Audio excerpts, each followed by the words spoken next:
Standard 5th problem set 22. First problem 2/21 plus 3/7. जेव्हा दोन्हीकडे छेद समान असतो तेव्हा फक्त वरच्याची बेरीज होते, पण जेव्हा छेद समान नसतो तेव्हा आपल्याला ह्या 7नी म्हणजेच ह्या 7 डिनॉमिनेटरने या दोन्हीला काय करायचं असतं, गुणायचं असतं. म्हणजेच 2 गुणिले 7 छेद 21 गुणिले 7. मध्ये चिन्ह बेरीज आहे, इथं सुद्धा बेरीज आली. 3 गुणिले, आता इकडं 3/7ला ह्या 21 गुणायचं, गुणिले 21 गुणिले 21. 7 दोन्ही 14, 21 सत्ते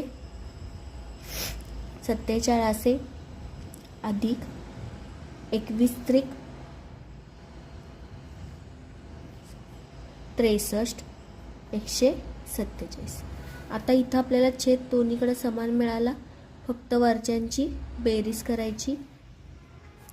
147 छेद एकदाच घेतला, 2 समान आहे म्हणून.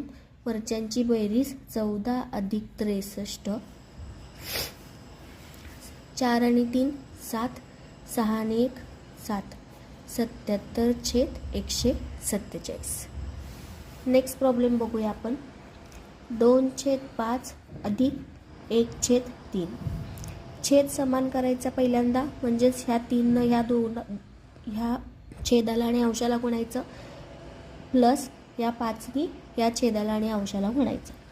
2 गुणिले 3 छेद 5 गुणिले 3 अधिक, तुम्ही असंही लिहू शकता 1/3 गुणिले ह्या दोन्हीकडं गुणिले 5.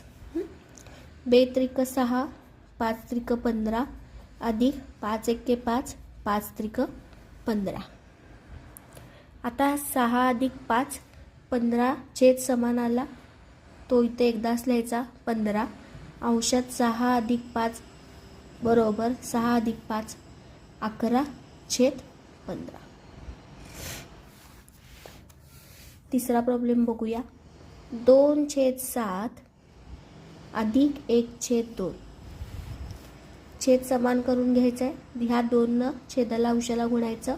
2 गुणिले 2 7 गुणिले 2 बरोबर चिन्ह द्यायला विसरू नका. अधिक 1/2 गुणिले 7 गुणिले 7. म्हणजेच काय आहे, हा छेद ह्या दोघांचा छेद समान करताना ह्या अंश छेदाला ह्या छेदाने गुणायचं आणि नंतर ह्या